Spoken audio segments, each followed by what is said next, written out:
Top of the morning, everybody.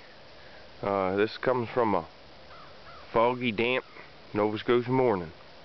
And this here's just a little update of my orchard.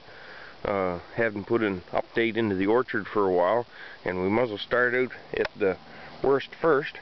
To show now, just to keep everybody updated, this was an orchard that I got the rootstock in the spring, and I bench grafted them in the basement and brought them out and planted them. And this is kind of the results of the summer. So that, I'd say, is what I call a stick. That's about all. It just never really grew.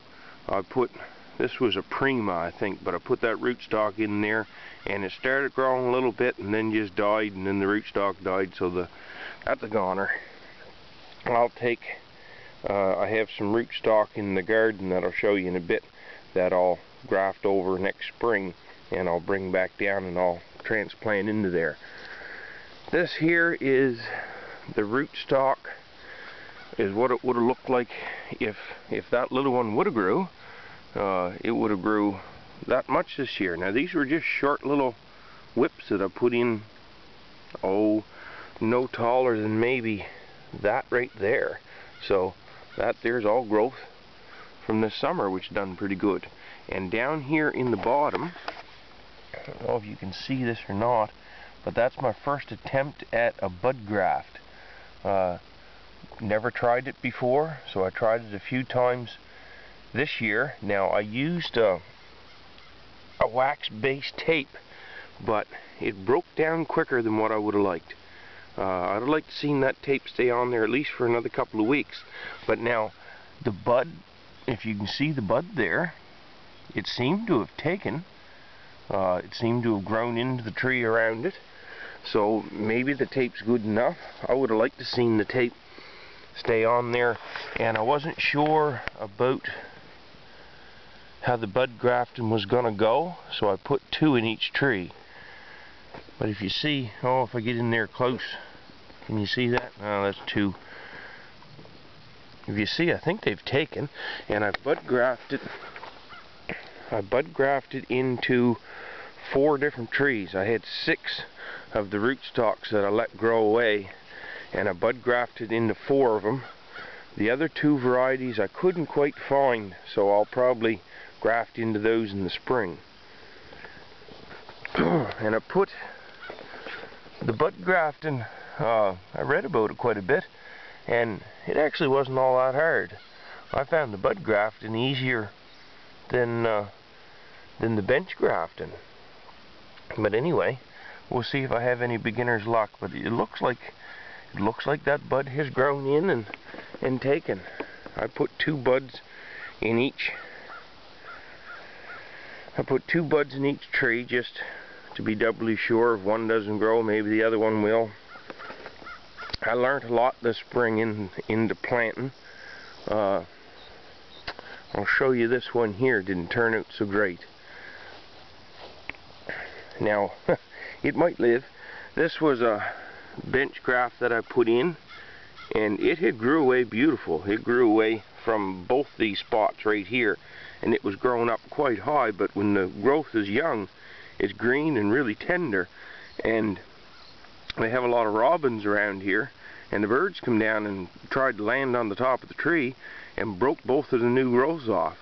And that's the only thing that grew back. If you see that little tiny few little brownish leaves sticking out of the top there, I have no idea if that's going to grow away next year or not. I left that side shoot grow off the rootstock, because if that doesn't grow, I'll have that limb to graft into, and that'll become the tree. So we'll see where that goes in the future. Now, I had good, on my bench grafts, I had good growth. You can see the bench graft is the yellow at the bottom, and you can see the piece of scion wood stopped right there. So this all grew away. Now this tree would have grew twice as tall if it wasn't for the damn deer. The deer, this was starting to grow away, and if you see this stub right here, the deer come in and nibbled the tops off. I'd say they nibbled the tops off pretty much every tree that's in here. Damn thing if I would have caught it that morning. But anyway, Gonna have to look into electric fence more in the future. Maybe for next spring I'll get some posts and some electric in. But anyway, that regrew from where the deer nibbled off. So hopefully it's gonna, the only worry about the regrowth, I'm hoping the deer were early enough in nibbling the tops off that the regrowth will have a chance for the buds to set and mature, because a lot of that regrowth came out of where the buds would have been. So it's still mid-September, third week of September, so I still think it's going to have plenty of time. But most of the bench grafts took. There was a few that took that I thought was going to grow that ended up dying. This was one here that it came out, and it came out with blossoms. I don't know if that's a common thing or not, but it came out with blossoms on it, and the leaves, I snipped the blossoms off. The leaves just sat there all summer long, and eventually it died.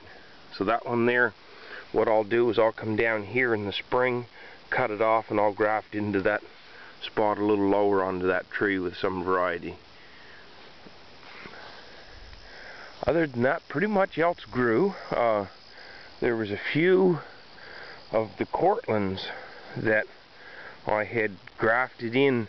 Actually, I grafted both a Cortland and a red Cortland, and I didn't think either one of them was going to grow. They sat there for weeks and weeks, and everything else was growing out with leaves and growing to beat the band, and these Cortlands weren't doing anything. And then all of a sudden they started to grow. You can see the scion wood there, so it didn't grow much, but it sat, I know it sat there for 4 to 5 weeks without any growth, buds or anything, and so it ended up growing away. So I put 16 bench grafts in the orchard. Originally I thought I had, well, I guess it balanced out the same. I thought I had 14 of the 16 that grew, but the 2 Cortlands that I thought didn't grow ended up growing, and then the 2 that I thought was going to grow ended up dying. So I guess I ended up still with 14 out of 16, but not with quite the trees that I had planned on. You can see there, that's growth from this summer. Now that's also one that the deer came in and nibbled and then regrew again. So next year I'm hoping I'll get some good growth out of these trees and start to establish a little bit of framework onto them. Here is a little one. This is one that the deer didn't eat. This were 2 miserable little pieces of scion wood that were too small to do really anything with, but I stuck them. If you see down there, I put a double cleft graft in, and I put them in there, and I'd say they grew a foot, a little over a foot. So I'm quite happy with those. I think next year they'll take right off. Now, before this gets too long-winded, I want to come up and show you the garden piece. Oh, transplanted over a few strawberries for next year. Those were actually pretty good strawberries this year.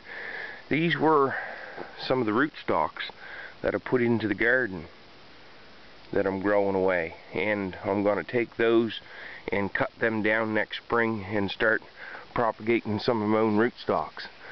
Some to give away to friends, some to help grow and you know, replace the ones that I lost in the orchard.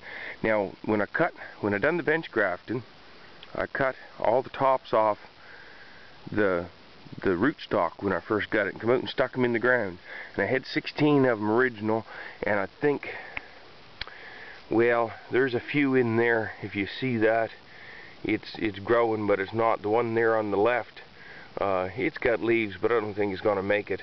But I got one that grew. They were just kind of bonus rootstocks. I don't think it's a very good way to do it, but I stuck 16 sticks in the ground. There's 5 here. I really only think there's one that's going to probably survive the winter, and the other ones I'll just probably pull out as dead sticks in the spring. But anyway, these are growing. Oh, I said I wasn't going to get too long-winded. I always have trouble with that. This here's something new that I'm starting. I love gardening. I hate weeding. So this year I started, if anybody Googles Ruth Stout, she gardened in hay. So I put my garden down in hay. There was garlic and stuff planted over there that I pulled. And really the only thing I have growing, I have a few potatoes that I just stuck in the ground late in the season just to see what they do.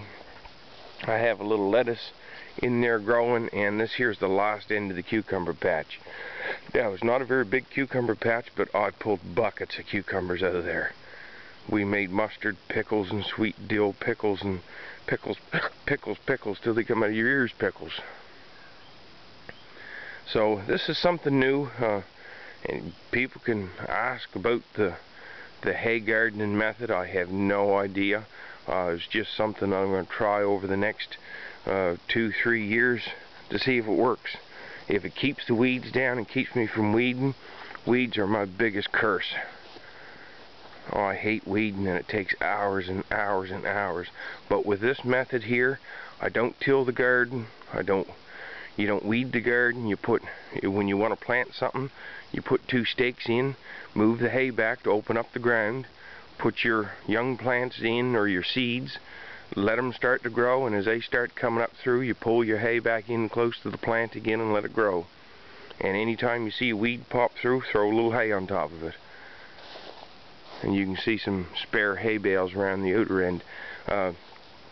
Also this summer, I had a building. I had that building there. It was sitting there. So I jacked and moved the building up the hill and put the building in a new spot that I thought suited the yard a little better. And then I took the spot where there was a building here and there was 2 compost bins here. So I moved the building and I tore the compost bins down. You can see some leftover timbers from the compost bin that I haven't got cleaned up yet. And I'm going to till this part here down and make it into another garden piece. And I'll probably, just to get it going, I'll probably put my garlic in here this fall and see how it does. It turned up pretty good. Little spot down there in the corner that's a little rough yet, but I have another 3-4 weeks to work at that before I put the garlic in. 3-4 weeks? Yeah, probably 3 weeks. And so I'll get it ready for the garlic. And that's a orchard and a bit of hay garden update. And I'll still have to put another one up about the pears.